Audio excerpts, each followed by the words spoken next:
दोस्तों इसमें कोई दो राय नहीं है कि भारत हमेशा से ही तकनीक के क्षेत्र में अव्वल रहा है। आज के समय में तकनीक ने जितना विकास किया है, पुराने समय में तकनीक इससे भी कहीं अधिक विकसित थी। वर्तमान समय में हमारे पास ऐसे कई विमान हैं जो कि हवा में भारी सामान लेकर उड़ने में सक्षम हैं। लेकिन भारत के लिए ये कुछ नया नहीं है। यहाँ पौराणिक काल में ऐसे कई विमानों का निर्माण हुआ जिनके बारे में आप सोच भी नहीं सकते हैं। और जब भी विमानों की बात हो और उसमें पुष्पक विमान का नाम ना आए, ऐसा कभी हो ही नहीं सकता। पुष्पक विमान का नाम कौन नहीं जानता। कहा जाता है कि ये विमान पहले कुबेर जी के पास था, लेकिन इस विमान को बाद में रावण ने अपने भाई से छीन लिया था। पुराणों के अनुसार मान्यता ये है कि इस विमान का निर्माण ब्रह्म ऋषि अंगिरा ने किया था, जबकि बाद में इस विमान को सजाने का काम विश्वकर्मा जी ने किया था। ये विमान सबकी नजरों में तब आया था जब रावण इस विमान से सीता जी को हरण करने गया था। इस विमान की स्पीड और तीव्रता का अंदाजा आप इसी बात से लगा सकते हैं कि जटायु जैसा पक्षी इस विमान से हार गया था। जब रावण इस विमान पर सवार होकर माता सीता को ले जा रहा था तो जटायु ने माता सीता को बचाने की बहुत कोशिश की थी, लेकिन इस विमान की गति और रावण की असीम शक्तियों की वजह से जटायु हार गए और अंततः अपने प्राण गंवा दिए। जिसके बाद रावण माता सीता को अपने साथ इस विमान में लंका लेकर आ गया।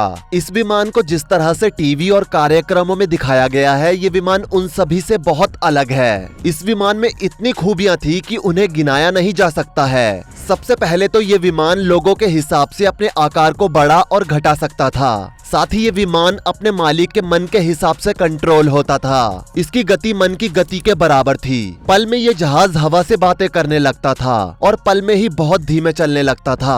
आपको बता दें कि ये विमान जिस तरह से हवा में उड़ता था, उसी तरह से जमीन पर भी चल सकता था और पानी में तैर भी सकता था। इस विमान के बारे में एक बात जो बहुत प्रचलित है वो ये कि इस पुष्पक विमान में कितनी ही सवारी क्यों न हो, इस विमान में एक कुर्सी हमेशा खाली रहती थी। रावण वध के बाद जब श्री राम, माता सीता, लक्ष्मण और वानर सेना जब अयोध्या लौट रहे थे तो वो सभी पुष्पक विमान पर ही सवार थे। इस विमान में इतने सारे यात्री होने के बाद भी इसमें बहुत जगह रहती थी। पुष्पक विमान सिर्फ एक विमान नहीं बल्कि एक अंतरिक्ष भेदी विमान था। जैसे आजकल के विमानों का एक निश्चित दायरा है कि वो इतनी ऊपर और इतनी तेजी से उड़ सकते हैं, लेकिन पुष्पक विमान के साथ ऐसा कुछ नहीं था। पुष्पक विमान अनंत ब्रह्मांड में अनंत यात्रा कर सकता था। पुष्पक विमान अलग अलग ग्रहों पर जाकर चक्कर लगा सकता था। साथ ही इस विमान को एक वरदान था कि पुष्पक विमान ना तो किसी युद्ध में टूट सकता है, ना ही कोई शस्त्र इसे खराब कर सकता है और ना ही आग इसे जला सकती है। इस विमान को खत्म करने का सिर्फ एक ही तरीका था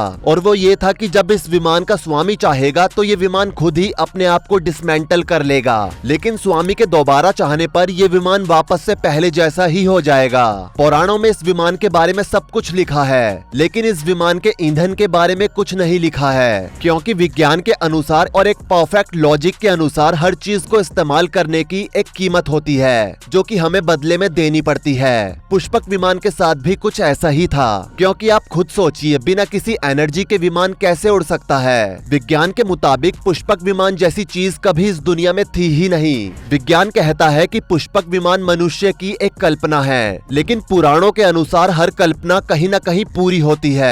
दोस्तों इस बात पर काफी बहस हुई है, लेकिन अंत में विज्ञान अपनी बातों से पीछे नहीं हटा। विज्ञान के मुताबिक अगर पुष्पक विमान जैसी कोई चीज इस दुनिया में कभी थी तो वो कैसे उड़ती होगी, उसके लिए ईंधन कैसे आता होगा। विज्ञान ने कहा कि चलो मान लिया कि उसे मन से कंट्रोल किया जा सकता था और मन एक स्टीयरिंग की तरह काम करता था, लेकिन उस पुष्पक विमान को उड़ने के लिए किसी ईंधन या फिर किसी और शक्ति की जरूरत होती होगी। लेकिन ईंधन की बात को अभी तक ना तो किसी ने बताया है और ना ही सिद्ध किया है, इसलिए विज्ञान बार बार कहता है कि ये सब काल्पनिक है। हालांकि पुष्पक विमान के ईंधन के बारे में कुछ पौराणिक कथाओं के हिसाब से ये कहा जाता है कि विमान में ईंधन की व्यवस्था के लिए रावण की लंका में सूरजमुखी के पौधे से एक खास किस्म का तेल निकाला जाता था, जो कि विमान में ईंधन का काम करता था। पुष्पक विमान के सभी हिस्से एक विशेष धातु से बने थे, लेकिन जब इस विमान को रावण ने कुबेर जी से छीन लिया तब रावण ने इस विमान के ऊपर भी सोने की परत चढ़वा दी। बता दे पुष्पक विमान हर ऋतु के लिए एकदम परफेक्ट था और सोने की परत चढ़ने के बाद ये विमान और भी ज्यादा आकर्षक हो गया था।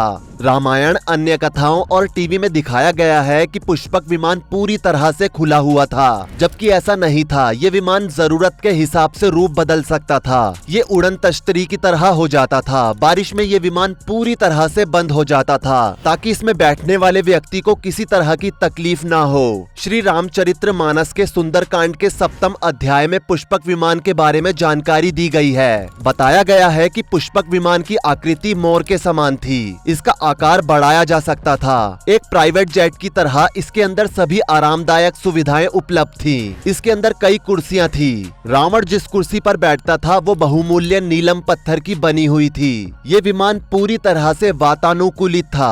दोस्तों, पुष्पक विमान को उड़ाना हर किसी के बस की बात नहीं थी, क्योंकि इस विमान को एक्टिव करने के लिए कुछ बहुत कठिन करना पड़ता था। असल में पुष्पक विमान मंत्रों के जरिए सिद्ध था, इसलिए जो भी विमान को उड़ाना चाहता था उसे पहले उन मंत्रों का जाप करना पड़ता था। और जब सारे मंत्र एकदम सही होते थे तभी ये विमान जमीन से हल्का सा ऊपर उठकर अपने स्वामी के पास अपने आप आ जाता था। देखा जाए तो ये मंत्र एक तरह से चाबी का काम करते थे। सही मंत्र पढ़ो और पुष्पक विमान स्टार्ट। उस जमाने में भी पुष्पक विमान में एंटी थेफ्ट सिक्योरिटी आती थी, जिससे कोई इसे चुरा ही नहीं सकता था, क्योंकि जहाज को सक्रिय करने के लिए मंत्रों का उच्चारण करना पड़ता था, और वो भी मंत्र एकदम सही होने चाहिए। अगर मंत्र पढ़ते समय जरा सी भी गलती हुई तो फिर दोबारा से मंत्र पढ़ना पड़ता था।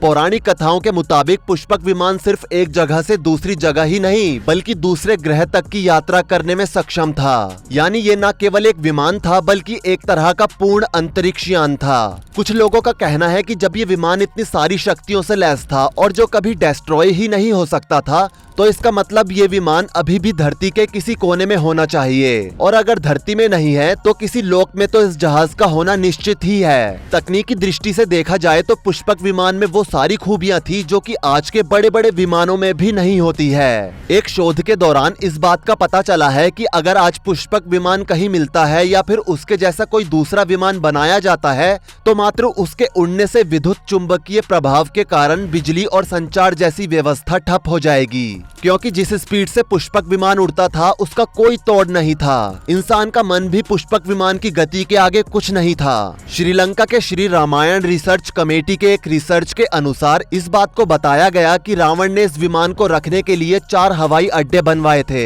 इन चारों के नाम उसानगोड़ा, गुरुलोपोथा, तोतुपोला कंडा और वरियापोला थे। बहुत जांच और खोजबीन करने पर उसानगोड़ा नाम का हवाई अड्डा तो लंका के पीछे मिला था, लेकिन बाकी बचे 3 हवाई अड्डों का कोई अता पता नहीं है। सलाहकारों के मुताबिक इन्हीं 3 में से किसी एक हवाई अड्डे में आज भी ये विमान सुरक्षित खड़ा है। लेकिन कुछ लोगों का ये भी कहना था कि जब लंका जलाई गई थी तो ये हवाई अड्डे भी जलकर राख हो गए थे। आपको बता दें कि अगर ऐसा होता तो इस बारे में कोई ना कोई लेख किसी पुराण में या फिर कहीं पर जरूर मिलता, क्योंकि ये कोई छोटी घटना नहीं थी। दोस्तों, आपको पता होगा कि हनुमान जी ने लंका जलाई थी और इस चीज का वर्णन पुराणों में भी मिलता है, जिसका लंका को बहुत नुकसान हुआ था, लेकिन इसमें हवाई अड्डे का वर्णन कहीं नहीं मिलता है। और वैसे भी जब लंका में दहन हुआ तो सिर्फ लंका जली थी, जबकि ये हवाई अड्डा लंका के पीछे साइड एक उपवन में था। फिलहाल तो कई लोग अभी भी इस खोज में हैं कि बाकी के बचे 3 हवाई अड्डे आखिर कहां गए, क्योंकि वो सिर्फ हवाई अड्डे ही नहीं है, उनके मिलने पर कई ऐसे राज और खुलेंगे जिनसे हमें रामायण काल के बारे में बहुत कुछ पता चलेगा।